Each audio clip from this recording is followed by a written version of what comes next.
Salut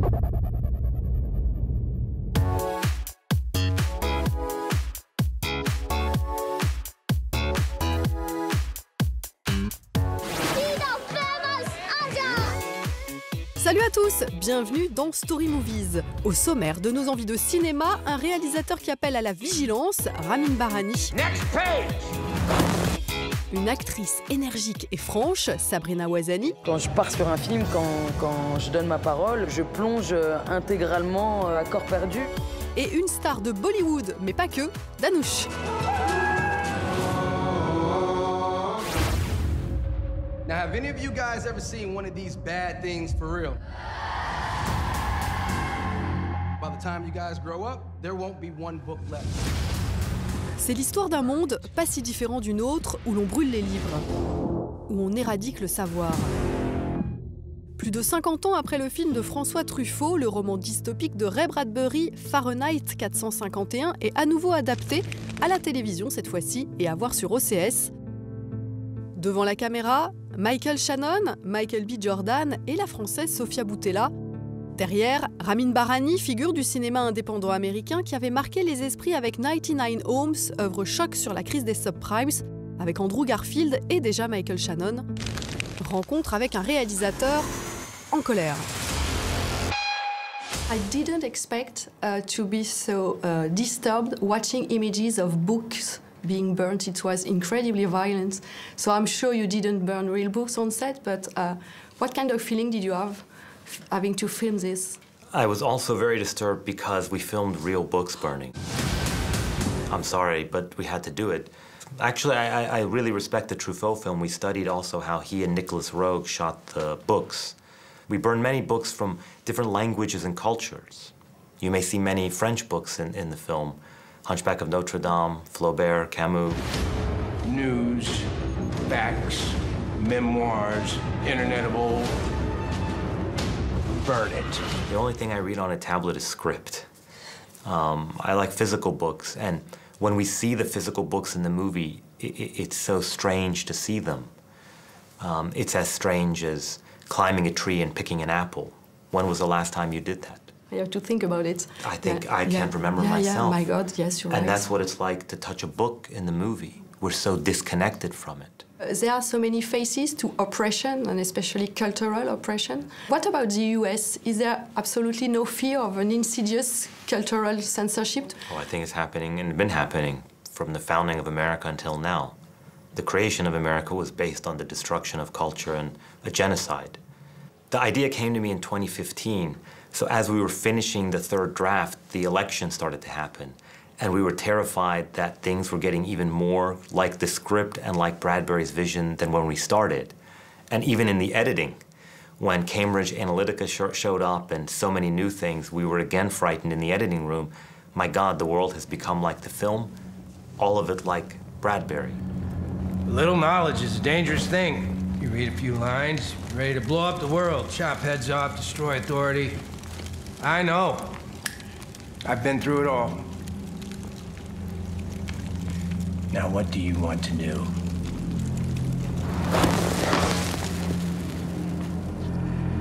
I want to burn. Do you believe in the power of cinema to send messages? I don't want to talk too much about message because you start to get worried that a message could be sent by FedEx to somebody. But I tried to tell the most compelling story I could with great actors and hopefully bring Bradbury's ideas and themes to people. How they interpret them is up to them, but I believe in the power of cinema. I believe in the power of a cinema and a television also. Bradbury was against cheap sensations, against the bombardment of fast images. He would have been frightened by things like reading headlines on your tablet from the social media feed that an algorithm knows you will like and make you happy. You'll read the headline and like it without even thinking. Of course, I'm a director, so image is my business, but the bombardment of it in my eye all the time is sometimes too much. The bombardment of sound I find almost more disturbing. I have to come to Paris to sit in a cafe and not hear music, because everywhere in America and a lot of the world now, every cafe or restaurant you go to has music. But I want to talk to you. I want to exchange ideas. And the world keeps telling us to be happy and stupid and not think.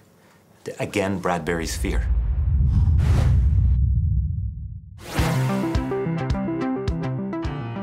n'avait que 13 ans quand Abdelatif Kechiche l'a révélé aux côtés de Sarah Forestier dans L'Esquive.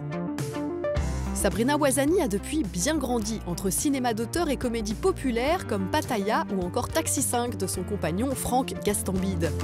Preuve de son éclectisme, elle signe un court-métrage qui lui ressemble, énergique et généreux, et incarne à l'écran l'une des héroïnes de Demi-sœurs, l'histoire de 3 jeunes femmes forcées de cohabiter après avoir découvert qu'elles ont le même père. Si on fait des règles, c'est pour y souscrire totalement, sinon dès demain, c'est... C'est gaza.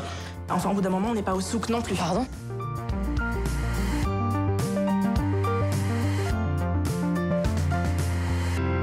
Sabrina, en préparant cette rencontre, je me suis rendu compte que ça fait 15 ans que vous faites du cinéma. Ouais. Ils ont ressemblé à quoi ces 15 ans? Je suis même, pour te dire, je suis même sur ma 16e année là. Ah, c'est beau, 16 ans, c'est un bel âge. Mais ces 15 ans ou ces 16 ans ont été dingues. C'est un rêve, quoi. Vraiment, vraiment, parce que je pensais pas que c'était possible. Je n'osais même pas espérer, rêver être actrice, espérer être là. Donc c'est vrai que quand je regarde un peu en arrière et que je regarde le parcours, je suis assez contente, fière. Il y a eu des moments de doute, de galère, de flottement. Ah bien sûr, il y a eu des moments de doute. Il y a eu de merveilleuses rencontres et d'autres qui l'étaient un peu moins. Des réalisateurs qui m'ont fait douter, qui m'ont déçu humainement parce qu'on s'est mis d'accord sur des choses à ne pas faire, ou en tout cas que je ne fais pas. Et finalement, pratiquement au moment de tourner, on dit que non, on va y aller et qu'on va faire une belle scène de nudité, tout ce que je ne fais pas. Et puis moi, quand je pars sur un film, quand je donne ma parole, quand je plonge intégralement dans l'aventure, quoi, à corps perdu. Et c'est vrai que le réalisateur devient mon pilier, donc il y a une confiance qui s'instaure. C'est un échange. Mais bon, je suis là et je vais rester là. La jeune vétérante. C'est presque ça, ouais. Tu sais ce qu'elle m'a dit, Lorraine, la dernière fois quand on visitait? Elle me pose la question de qu'est-ce que je fais dans la vie. Je lui dis, je bosse en ZEP, mais je vais passer mon examen pour bosser avec des gosses en difficulté. Et là, tu sais ce qu'elle me dit? C'est pas déjà des gosses en difficulté en ZEP? C'est l'ignorance, ça. C'est comme ça que commence le racisme. Ouais, ça va. T'en as traité une d'extrémiste et l'autre de pouf tout à l'heure, c'est bon. Bah oui, mais ça, c'est pas raciste. En quoi vous avez évolué? J'avais lu quelque chose de très drôle, c'est qu'à l'époque du tournage du film d'Edouard Baird, Ouvert la nuit, vous aviez appris une grande leçon qui était qu'il fallait connaître son texte sur le bout des doigts. Donc je me suis dit, ah oui, ça veut dire qu'avant même pour le film d'Ashghar Farhadi, il y allait un peu en freestyle. Mais en fait, tout dépend. C'est vrai qu'à chaque film, pour moi, c'est des challenges, mais ma méthode, je pense que j'ai tiré ça un peu de l'école d'Abdelatif Kechiche, où effectivement, il donne pas de scénario et on a le texte le matin. Et puis non, Edouard m'a dit, non, là, Sabrina, ça va pas le faire, t'as des monologues comme ça. Donc si tu peux pas te permettre de naviguer à droite et à gauche, il faut que tu connaisses ton texte sur le bout des doigts pour pouvoir t'en libérer aussi et être totalement avec moi dans la scène. Donc oui, j'apprends tous les jours quelque chose. Oh, merci, monsieur. Il y a un charmant jeune homme qui vous amène à boire. Merci. Bonjour, monsieur. Merci, monsieur. Pardon. Oh, un réalisateur que vous avez peut-être regardé au travail, non? Parce que j'allais arriver à cette question. À partir de quand vous avez commencé à regarder les gens qui vous dirigeaient, à les regarder travailler? Ça m'a toujours interpellée, ça a toujours attisé ma curiosité.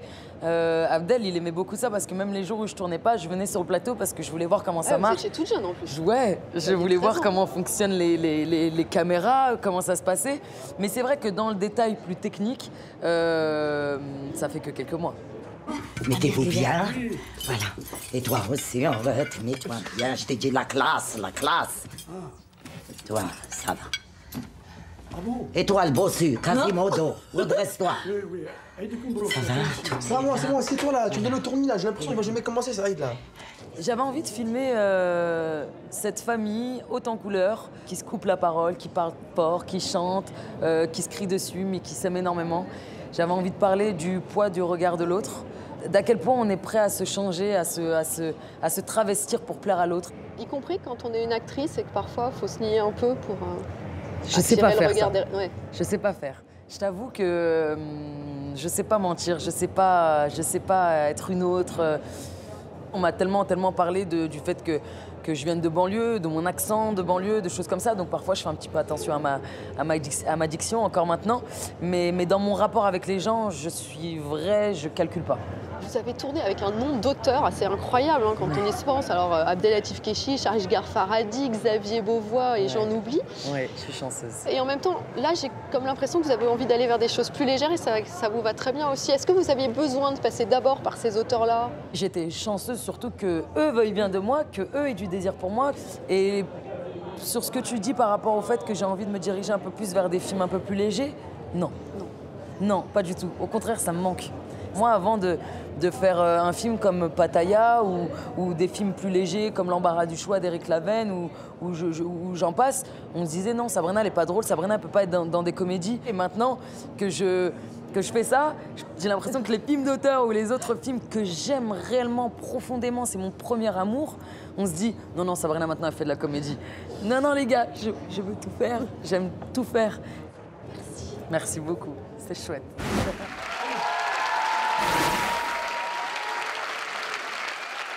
Vous ne le connaissez pas, mais cet homme est pourtant acteur, réalisateur, scénariste, producteur et même chanteur.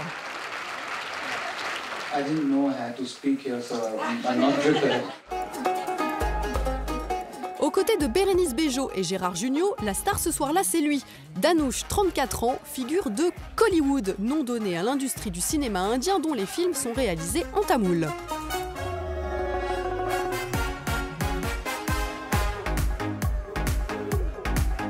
Il est de chaque scène de l'extraordinaire voyage du fakir, son premier film produit en dehors d'Inde.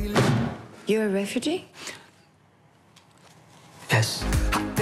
Mais tout aurait pu être bien différent. I never wanted to be an actor. I wanted to be a chef, actually. I come from a film background. My father's a filmmaker and producer as well. So he thought that I could be an actor, and he forced me to act in one of his films. It became a big hit, and then I couldn't do anything about it. It went on and on for a couple of films, and after that, when I actually saw the unconditional love people and fans give you, then I thought, okay, now I shouldn't take this for granted anymore. I should do something about it. Then I took it seriously. Le cinéma, une affaire de famille donc. Mais si papa l'a obligé à apparaître devant la caméra, c'est maman qui lui a transmis la passion du 7e art. So handsome. My little man. Do you remember the very first movie you saw? Yes, I was 5 years or something. My mother took me to this film. At that time, my interpretation about movies, it was completely different. I thought the entire thing happens in one go. I didn't understand at that age. And later I convinced myself like they actually show some real life things on screen. Nadi and I bonded instantaneously when I told her all about India. I'll see you tomorrow under the Eiffel Tower. Okay.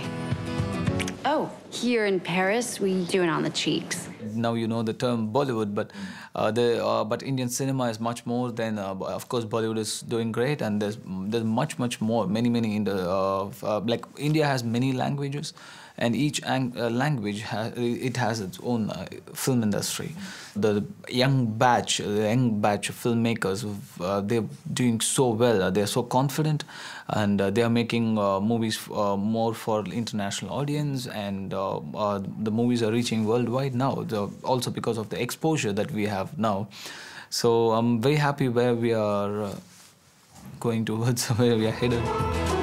Chance is everything. We play with the hand it deals us. And these are the cards chance dealt me.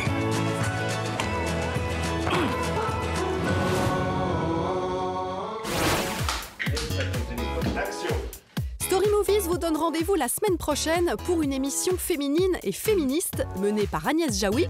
L'important, ça n'est pas de participer, mais c'est vraiment de gagner. Sylvie Testu. Reviens ici.